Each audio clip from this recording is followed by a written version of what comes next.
안녕하세요, 중고왕 김지금입니다. 오늘 리박싱 할 것은 애플의 아이패드 프로 1세대 9.7인치 로즈골드 32GB 와이파이 모델입니다.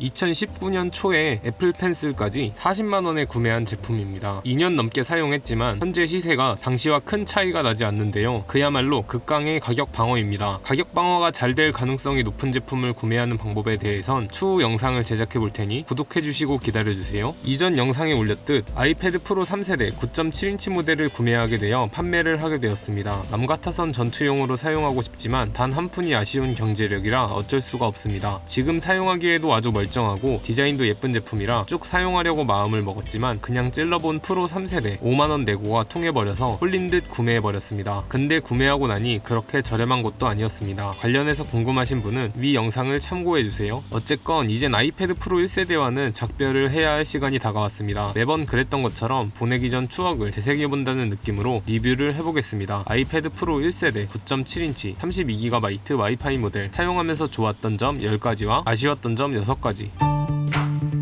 첫 번째, 합리적인 가격과 막강한 가격 방어. 앞서 간단하게 언급했듯 2년 전에 구매한 가격과 현재의 가격 차이가 그렇게 크지 않습니다. 조금만 인내심을 갖는다면 오히려 구매한 가격보다 비싸게 판매할 수도 있죠. 내가 살 땐 저렴하게, 내가 팔 땐 비싸게가 중고거래의 묘미 아니겠습니까? 그래서 저는 구독자분들이 제품을 구매하겠다고 하면 비싸게 못 팔아서 아쉽습니다. 그러니까 제 물건 산다고 하지 마세요. 제가 구매할 당시 애플 펜슬을 사용할 수 있는 아이패드 중 가장 저렴한 두 가지가 아이패드 프로 1세대 9.7인치와 아이패드 6세대였습니다. 당연히 최근에 출시한 6세대는 신품에 가까워 감가를 많이 쳐맞지 않은 상태였고 프로 1세대는 이미 프로 3세대까지 나왔을 만큼 구형 제품이었죠. 즉 감가 처맞은 프로 1세대가 6세대보다 가성비가 좋다는 판단으로 프로 1세대를 구매했습니다. 어쨌건 프로급 패드와 펜슬을 40만원이라는 합리적인 가격에 구매를 할 수 있었고 되파는 것도 비슷한 가격에 되팔 수 있으니 실질 소비 금액은 최대 0원에 가깝다는 뜻이 됩니다. 중고 꺼려하는 사람들 많은데 이렇게 개꿀을 왜 싫어할까요? 우리만 알고 애용합시다. 둘째, 아직까지 사용하기에 전혀 지장 없는 성능과 배터리. A9X 프로세서를 탑재한 아이패드 프로 1의 성능은 여전히 훌륭합니다. 비록 아이폰 6S에 탑재된 구형 APU인 A9에서 파생된 프로세서이긴 하지만 개량 버전이라 아이폰 7에 탑재된 A10 프로세서와 비슷한 성능인 것으로 알고 있습니다. GPU 성능은 더 뛰어나고요. 아이폰 7의 APU도 부족하다고 생각하시는 분들이 계실 수도 있겠지만 고성능의 작업을 필요로 하는 분이 아니라면 대부분의 기능은 문제없이 사용 가능했습니다. 애초에 고성능을 필요로 하는 분들이 프로 1 중고처럼 구형 버전을 고려할 일도 없기 때문에 큰 문제는 아닙니다. 배터리는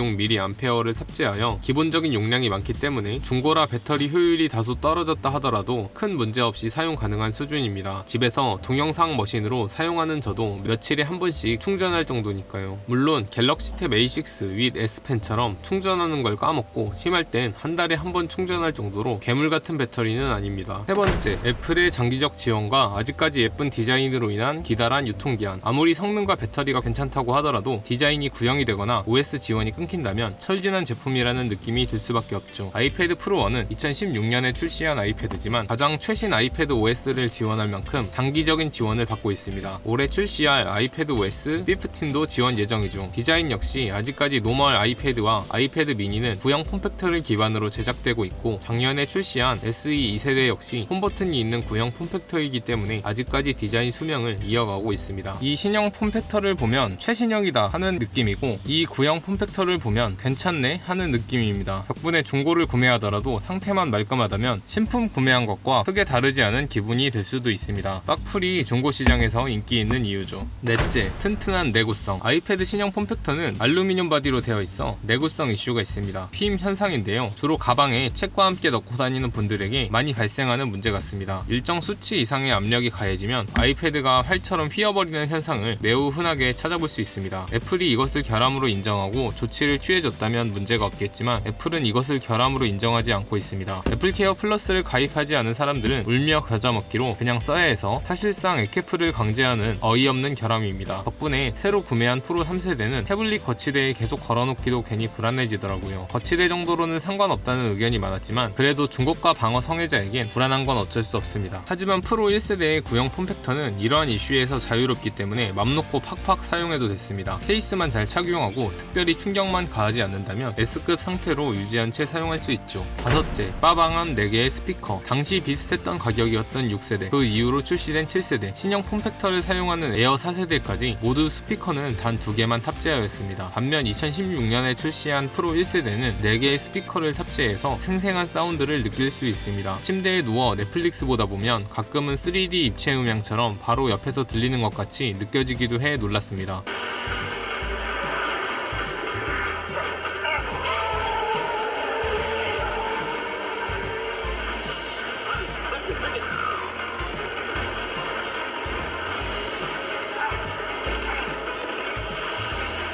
제가 원래 스피커에 민감하지 않은 편인데 아이패드 프로 쓰면서 아, 이게 사운드의 힘이구나 하고 느껴버렸습니다. 이젠 2개짜리 스피커는 못 쓸 것 같습니다. 여섯째, 2세대 대비 저렴한 펜슬 가격. 애플 펜슬 1세대는 시장에 많이 풀리기도 했고 출고가 자체가 2세대보다 저렴하다 보니 중고매물 찾기도 쉽고 가격도 훨씬 저렴하게 구매할 수 있습니다. 중고매물만 봐도 펜슬 1을 사용하는 패드들은 펜슬과 함께 판매되는 경우가 많고요. 그만큼 진입장벽이 낮다는 겁니다. 일곱째, 제한이 크게 없는 1세대의 충전 방식. 처음 봤을 땐 정말 기괴한 충전 방식이었지만 저의 사용 패턴에선 차라리 1세대의 충전 방식이 더 좋았습니다. 단순 충전 편의성은 2세대처럼 옆으로 붙이는 방식이 훨씬 좋지만 몇 가지 제약사항이 있기 때문입니다. 첫 번째로 집게형 거치대 사용을 할 경우 펜슬 충전을 할 수 없습니다. 두 번째로 펜슬 충전부를 덮는 케이스를 사용하는 데 제약이 있어 내부 충격에 취약합니다.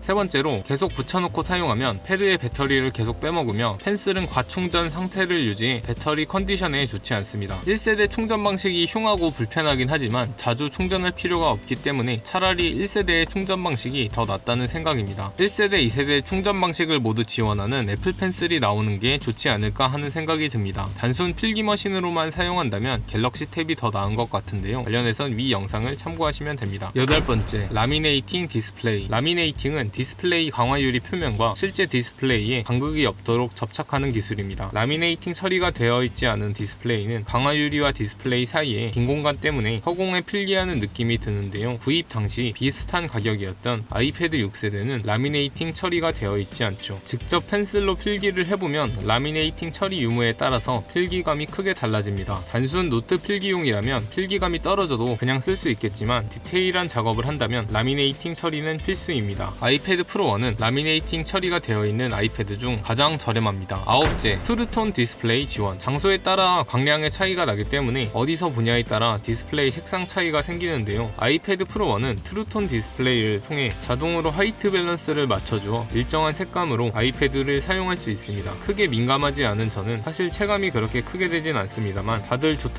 하니 장점에 넣겠습니다. 10번째, 유선 이어폰 단자 존재. 요새는 블루투스 이어폰이 없는 사람들이 더 적은 것 같긴 해서 큰 장점은 아니라고 볼 수도 있는데요. 아이패드를 장시간 사용하는 사람들은 사용 시간에 제약이 있는 블루투스 이어폰의 사용은 다소 불편함이 있을 수 있다고 생각합니다. 블루투스 이어폰은 스마트폰으로 이동 중 음악, 동영상 감상을 하는데 최적화가 되는 것 같습니다. 아이패드는 스마트폰처럼 이동 시에 사용하는 비중이 생각보다 많이 적어서 유선 이어폰 단자가 있는 게 아무래도 없는 것보단 훨씬 낫지 않을까 하는 생각입니다. 다음은 사용하며 아쉬웠던 점입니다. 첫째, 저는 지금 아이패드 프로 3 그리고 애플 펜슬 2까지 거래하러 가는 중입니다. 가격은 75만원, 원래 80만원에 올라온 거 5만원 내고 했어요. 차가 나가야 되는데